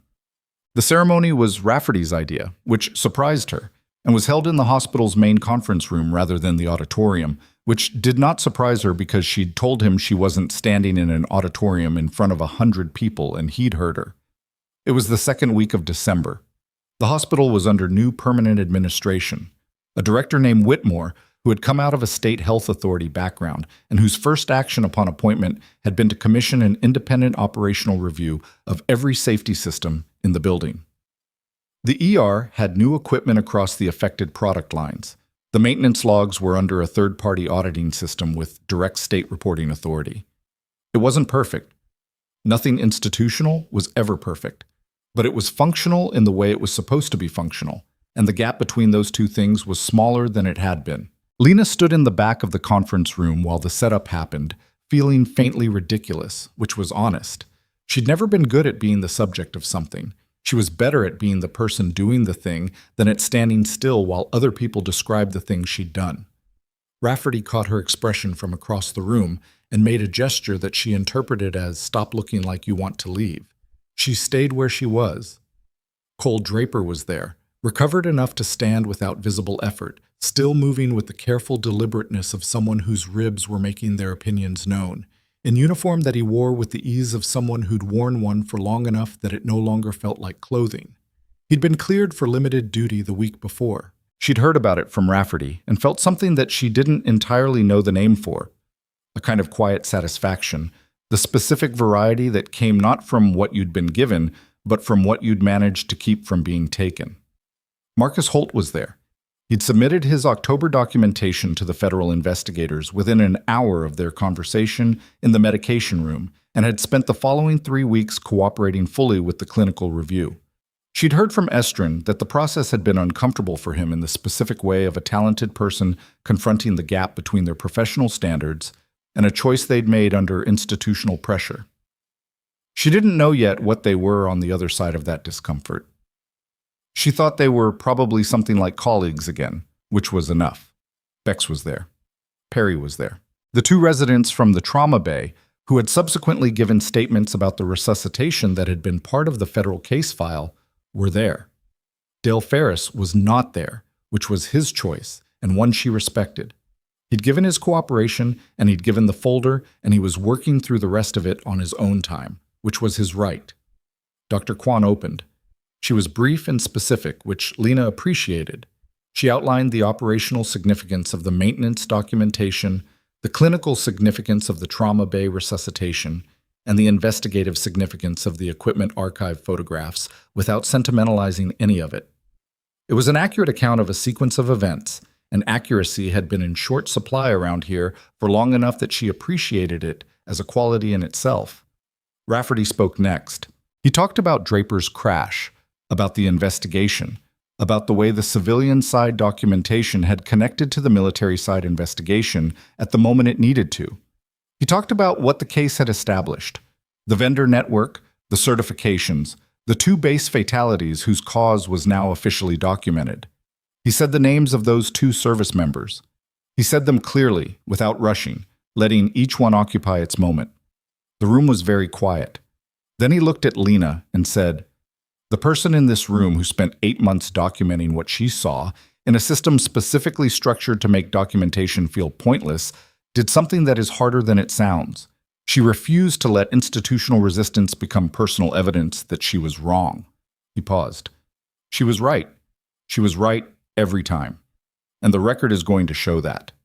He had a commendation document from the base network, connected to Draper's operational theater, acknowledging the clinical intervention that had preserved a life on November 5th and the documentation that had contributed to the identification of a systemic safety failure. It was official and stamped and would go in a file somewhere, which was not the part of it that mattered. What mattered was when Draper stood up. He crossed the room toward her, careful, measured, his posture carrying the specific weight of someone doing something that felt important to them and wasn't trying to perform its own importance. And he stopped in front of her and looked at her for a moment, and then he saluted her. It wasn't theatrical. It wasn't slow motion. It was a clean, precise salute, the kind that meant something specific in the context it came from, and it was directed at her in a room full of people who had watched her be suspended and dismissed and documented and disregarded, and it landed the way things landed when they were true rather than constructed. She didn't salute back. She wasn't military anymore, hadn't been for years, and she wasn't going to perform a gesture she hadn't earned today. She nodded. It was a real nod, unhurried, carrying everything it needed to carry. Draper's expression did the thing it had done in the recovery room, that complicated opening, the look of someone setting down something they'd been carrying at an angle that had started to hurt. He nodded back. Someone started clapping, and then everyone was clapping, and she stood there in the middle of it feeling imperfect and tired and genuinely, specifically moved in the way that you could only be moved by something that had cost something real to arrive at. Not the abstract moved of a story resolving.